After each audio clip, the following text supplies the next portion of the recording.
Hello guys, പെട്ടെന്നുണ്ടായൊരു impulsive തോട്ടാണ് Padmanabhaswamy ക്ഷേത്രത്തിൽ പോയാലൊന്നും. പിന്നെ ഒന്നും നോക്കിയില്ല, സാരിയും ധാവണിയും കൊടുത്ത് ഞങ്ങൾ അങ്ങോട്ട് ഇറങ്ങി. 8:30 ഇറങ്ങണമെന്ന് പ്ലാൻ ആക്കിയെങ്കിൽ എന്നത്തെയും പോലെ ലേറ്റായി. അവസാനം ബസ് കയറി നേരെ ടെമ്പിളിലോട്ട്. ദേ ഈ കാണുന്ന എൻട്രൻസ് വഴിയാണ് സാധാരണയായി ഞാൻ കയറാറുള്ളത്. അപ്പോഴാണ് പൊന്നു പറയുന്നത് നോർത്ത് നട അഥവാ വടക്കേ നടയിൽ കൂടി കയറാമെന്ന്. ക്ഷേത്രപാലകനെ തൊഴുതിന് ശേഷമാണ് പത്മനാഭസ്വാമിയെ തൊഴാനുള്ളത്. പൊന്നുവിൻ്റെ അറിവിനെ മാനിച്ചുകൊണ്ട് ഞങ്ങൾ പിന്നെ അങ്ങനെ തന്നെ ചെയ്തു. ദേ ഈ കാണുന്ന വഴിയുടെ എൻ്റെ ലെഫ്റ്റ് സൈഡിലാണ് എൻട്രൻസ്. അകത്ത് ക്യാമറയും മൊബൈൽ ഫോണും ഒന്നും അലോഡ് അല്ലാത്തതുകൊണ്ട് തന്നെ ഞങ്ങൾ അത് ക്ലോക്ക് റൂമിൽ വെച്ച് അകത്തോട്ട് കയറി. ഭഗവാനെയും തൊഴുത് അവിടെ നിന്ന് പ്രസാദം കഴിച്ചിട്ടാണ് പിന്നെ ഇറങ്ങിയത്. ഇറങ്ങിയപ്പോഴേക്കും ദേ കാണുന്ന 2 കുരുപ്പും ഷാർജ എന്ന് പറഞ്ഞ് വിളിക്കാൻ തുടങ്ങി. ഈസ്റ്റ് ഫോർട്ട് പഴയ രാമചന്ദ്രൻ്റെ ഓപ്പോസിറ്റ് ദേവൻസിലാണ് ഞങ്ങൾ കയറിയത്.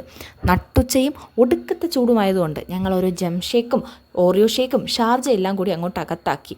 ദേ ഈ കാണുന്ന ചിരി നോക്കണ്ട, ലേസ് വാങ്ങാനുള്ള ചിരിയാണ്. അവിടെ നിന്ന് ഇറങ്ങി പിന്നെ നേരെ ഈസ്റ്റ് ഫോർട്ട് സ്റ്റാൻഡ്, പിന്നെ വീട്. അപ്പോൾ ഇന്നത്തേക്ക് ഇത്രയേ ഉള്ളൂ. Bye guys.